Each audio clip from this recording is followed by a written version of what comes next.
தேர்தல் சூடு அதிகரிக்கக்கூடிய நேரம். ஆனால் தென் மாவட்டங்களில் நடப்பது வேறு கதையாகவே இருக்கிறது. கூட்டணிக்குள் எழுந்திருக்கக்கூடிய இந்த அமைதியான அதிருப்தி இறுதியில் பெரிய தாக்கத்தை கொடுக்குமா என்ற கேள்வி எழுகிறது. அப்படி என்னத்தான் நடந்து கொண்டிருக்கிறது? தமிழக சட்டமன்ற தேர்தல் நெருங்கி வரும் நிலையில் தென் மாவட்டங்களில் அரசியல் சூழல் எதிர்பாராத மாற்றங்களை சந்தித்து வந்துட்டு இருக்கிறது. குறிப்பாக அதிமுக பாஜக கூட்டணிக்குள் இருக்கக்கூடிய உள்கட்டமைப்பு பிரச்சனைகள் தற்போது வெளிப்படையாக பேசப்படும் நிலைக்கு வந்திருக்கின்றன. இதனால் அந்த கூட்டணியில் போட்டியிடும் வேட்பாளர்களே கவலையில் உள்ளதாக கூறப்படுகிறது. இந்த பிரச்சனையின் முதல் காரணமாக பார்க்கப்படுவது தலைமை மாற்றம்தான். பாஜக மாநில தலைவராக இருந்த அண்ணாமலை திடீரென மாற்றப்பட்டு அவருக்கு பதிலாக நயினார் நாகேந்திரன் நியமிக்கப்பட்டது அரசியல் வட்டாரத்தில் பெரும் பரபரப்பை ஏற்படுத்தியிருக்கிறது. இந்த மாற்றம் கூட்டணி பேச்சுவார்த்தைகளை எளிதாக்கும் நோக்கில் எடுக்கப்பட்டதாக சிலர் கருதினாலும் அது கட்சியின் அடிப்படை தொண்டர்களிடையே ஏமாற்றத்தை ஏற்படுத்தியிருக்கிறது. குறிப்பாக அண்ணாமலையை நம்பி கட்சியில் இணைந்த இளைஞர்கள் மற்றும் கிராமப்புற ஆதரவாளர்கள் இந்த மாற்றத்தை சாதாரண முடிவாக ஏற்கவில்லை. அவர்களினுடைய பார்வையில் இது ஒரு திட்டமிட்ட பின்வாங்கல் போல தோன்றுகிறது. இதனால் அவர்கள் தேர்தல் பணிகளில் முழு ஈடுபாடு காட்டுவார்களா என்ற சந்தேகமும் எழுந்திருக்கிறது. இதே நேரத்தில் நடிகர் சரத்குமார் தொடர்பான அதிருப்தியும் கூட்டணிக்குள் பெரிதாக பேசப்பட்டு வருகின்றன. தனது சமத்துவ மக்கள் கட்சியை பாஜகவுடன் இணைத்த அவர் தனது ஆதரவாளர்களுக்கு குறிப்பிட்ட அளவில் வாய்ப்புகள் கிடைக்கும் என்று எதிர்பார்த்திருந்தார். ஆனால் வேட்பாளர் பட்டியல் வெளியான போது அவரது ஆதரவாளர்களுக்கு போதுமான இடம் வழங்கப்படவில்லை என்ற குற்றச்சாட்டும் எழுந்தது. இதனால் சரத்குமாருடன் இணைந்து செயல்பட்ட தொண்டர்கள் தாங்கள் புறக்கணிக்கப்பட்டதாக வெளிப்படையாகவே பேச ஆரம்பித்திருந்தாங்க. தலைவரே தனது ஆதரவாளர்களுக்கு வாய்ப்புகளை உறுதி செய்ய முடியாத நிலை ஏற்பட்டுள்ளதாக அவர்கள் குற்றம் சாட்டுகின்றனர். இந்த மனநிலை களப்பணியில நேரடி தாக்கத்தை ஏற்படுத்தும் அபாயம் இருப்பதாக அரசியல் பார்வையாளர்கள் கருதுகின்றனர். இந்த இரண்டு பிரிவுகளின் அதிருப்தியும் ஒன்றாக சேரும்போது அது தென் மாவட்டங்களில் கூட்டணியின் வாக்கு வங்கியை பாதிக்கக்கூடிய சூழலை உருவாக்குகிறது. அண்ணாமலை ஆதரவாளர்களும் சரத்குமார் ஆதரவாளர்களும் ஒரே நேரத்தில் உற்சாகம் குறைந்ததால் அதன் தாக்கம் நேரடியாக வேட்பாளர்களின் வெற்றி வாய்ப்பில் தெரியும். இந்த நிலையை சமாளிக்க பாஜக மேலிடம் உடனடியாக நடவடிக்கை எடுத்திருக்காங்க. மத்திய அமைச்சர் பியூஷ் கோயல் நேரடியாக தலையிட்டு இரு தரப்பினரையும் சமாதானப்படுத்தும் முயற்சியில் ஈடுபட்டுள்ளதாக தகவல்கள் வெளியாகியிருந்தன. அவர்களை மீண்டும் தேர்தல் பிரச்சாரத்தில் தீவிரமாக ஈடுபடுத்துவதே முக்கிய இலக்காகவே இருக்கின்றது. ஆனால் இந்த சமரச முயற்சிகள் எவ்வளவு பலன் தரும் என்பது இன்னும் தெளிவாக இல்லை. தேர்தல் நெருங்கும் இந்த கட்டத்தில் தொண்டர்களின் மனநிலையை மாற்றுவது எளிதான காரியமல்ல என்று அரசியல் நிபுணர்கள் கூறுகின்றனர். ஒருவேளை இந்த அதிருப்தி தொடர்ந்தால் அது வெறும் உள்கட்டமைப்பு பிரச்சினை என்ற நிலையை தாண்டி நேரடியாக வாக்கு கணக்கில் தாக்கத்தை ஏற்படுத்தக்கூடும். இதனால் தென் மாவட்டங்களில் போட்டியிடும் கூட்டணி வேட்பாளர்கள் அனைவரும் உள்ளுக்குள் பதட்டத்தில் இருக்கின்றனர். இறுதியாக தலைமை எடுக்கும் முடிவுகள் அடிப்படை தொண்டர்களின் உணர்வுகளுடன் இணைந்திருக்க வேண்டும் என்பதற்கான முக்கிய உதாரணமாக இந்த சூழல் பார்க்கப்படுகிறது. இந்த குழப்பம் சரியாகும் முன் தேர்தல் முடிவுகள் வருமா அல்லது இந்த அதிருப்தியே முடிவை மாற்றுமா தெரியவில்லை. இருந்தாலும் இவ்விஷயத்தில் நாம சற்று பொறுத்திருந்துதான் பார்க்க வேண்டும். இது ஒரு புறம் இருக்கு. மற்றொரு புறம் தமிழக பாஜக வட்டாரங்களில் தற்போது ஓடிக்கொண்டிருக்கக்கூடிய ஹாட் டாபிக்கே துணை முதல்வர் பதவிதான். இதற்காக நயினார் நாகேந்திரன், வானதி சீனிவாசன் என பலரும் இப்போதே முட்டி மோதுவதாக கமலாலய செய்திகள் கசைகின்றன. தேசிய ஜனநாயக கூட்டணி வெற்றி பெறும் பட்சத்தில் ஆட்சியில் உரிய பங்கை பெற வேண்டும் என்பதில் பாஜக மேலிடம் உறுதியாகவே இருக்கின்றது.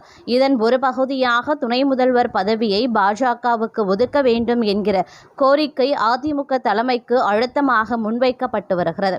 கூட்டணி ஜெயிச்சா யார் சிஎம்? இந்த கேள்விக்கு அதிமுக தரப்பில் சட்டென பதில் வரும்.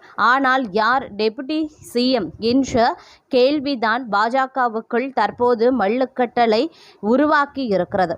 இந்த தென் மாவட்டங்களில் தனக்கென ஒரு தனி செல்வாக்கை வைத்திருக்கும் நயினார் நாகேந்திரன் இந்த முறை எப்படியும் ஒரு பெரிய வெயிட் காட்ட வேண்டும் என்பதில் உறுதியாகவே இருக்கிறார். அதிமுகவில் அமைச்சராக இருந்த அனுபவம் அவருக்கு ஒரு கூடுதல் பலம். நாங்கள் இல்லைனா தென் மாவட்டங்களில் ஓட்டே வராது என்கிற ரீதியில் டெல்லி மேலிடத்திடம் காய் நகர்த்தி கொண்டிருந்தவர் இப்போது நாக்பூர் RSS தலைமையகம் வரை தனது கோரிக்கையை பாஸ் செய்திருப்பதாக தகவல் வெளியாகியிருந்தது. இருந்தது. முன்னாள் அமைச்சராகவும் தென் மாவட்டங்களில் செல்வாக்கு இருக்கக்கூடிய தலைவராகவும் அறியப்படும் இவர் தனது அனுபவத்தின் அடிப்படையில் இந்த பதவிக்கு தகுதியானவர் என தனது ஆதரவாளர்கள் மூலம் டெல்லி மற்றும் நாக்பூரில் இருக்கக்கூடிய RSS தலைமையகத்திற்கு தூது அனுப்பி வருவதாக கூறப்படுகிறது. மறுபுறம் கோவை ஏரியாவில் கெத்து காட்டும் வானதி சீனிவாசன் டெல்லி மேலிடத்திற்கு மிகவும் நெருக்கமானவர் என்பது ஊரறிந்த ரகசியம். தேசிய அளவில் கட்சி பதவி வகித்த எனக்கு தமிழகத்தில் துணை முதல்வர் பதவி கொடுத்தால் அது பெண் பிரதிநிதித்துவமாகவும் இருக்கும். கொங்கு மண்டலத்தை கையிலே வைத்திருக்கவும் உதவும் என்பது வானதி தரப்பின் வாதம். பாஜகவின் தேசிய மகளிர் அணி தலைவராகவும் டெல்லி மேலிடத்தின் நம்பிக்கைக்குரியவராகவும் இருக்கும் வானதி சீனிவாசன் பெண் பிரதிநிதித்துவம் மற்றும் கொங்கு மண்டல அரசியல் கணக்குகளை முன்வைத்து இந்த பதவிக்காக தனது விருப்பத்தை தெரிவித்துள்ளதாக தெரிகிறது. வழக்கமான தொகுதி பங்கீடு பேச்சுவார்த்தைகளுக்கு அப்பால் ஆட்சியில் அதிகார பகிர்வு குறித்த எழுத்துப்பூர்வமான உறுதிமொழியை பெற பாஜக திட்டமிட்டிருக்காங்க. இதற்காக RSS இயக்கத்தின் முக்கிய புள்ளிகள் மூலமாக அழுத்தம் கொடுக்க தலைவர்கள் சிலர் ஆர்வம் காட்டியும் வருகின்றனர். இவர்கள் மட்டுமின்றி மாநில தலைவராக களத்தில் நிற்கும் அண்ணாமலையின் நிழலாக இருப்பவர்களும் முன்னாள் அமைச்சர்களாக இருந்து பாஜகவுக்கு வந்த சில பெரிய தலைகளும் இந்த ரேஸில் இருப்பதாக பேச்சு. அதிமுகவை பொறுத்தவரை துணை முதல்வர் பதவி என்பது அவ்வளவு எளிதாக விட்டுக் கொடுக்கக்கூடிய ஒன்றல்ல.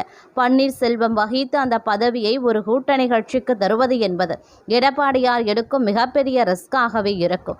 தமிழகத்தில் கட்சியின் வளர்ச்சியை விட அதிகார பங்கீட்டில் ஒரு வலுவான இடத்தை பிடிக்க வேண்டும் என்பதுதான் நாக்பூர் அசைன்மெண்ட் என்கிறார்கள் விவரம் அறிந்தவர்கள்.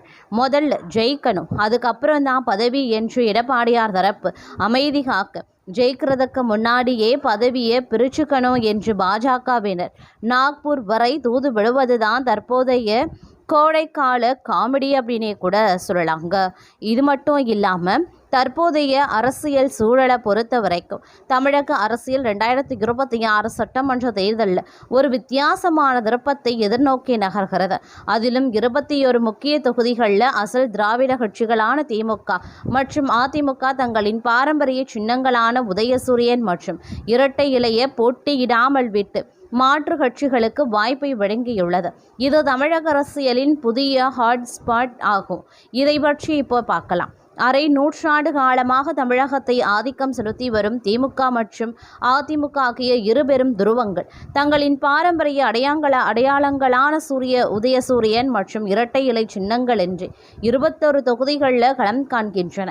கூட்டணி கட்சிகளுக்காக ஒதுக்கப்பட்ட இந்த தொகுதிகள் தற்போது தமிழக அரசியலின் கவனத்தை பெற்று வருகிறது.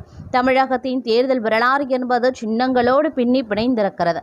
பல தலைமுறைகளாக உதயசூரியனுக்கும் இரட்டை இலைக்கும் வாக்களித்து பழகிய கிராமப்புற மற்றும் நகர்ப்புற வாக்காளர்களுக்கு வாக்கு சீட்டில் இந்த 2 சின்னங்களும் இல்லாதது ஒருவித உளவியல் இடைவெளியை ஏற்படுத்தும் என்றே தெரிகிறது.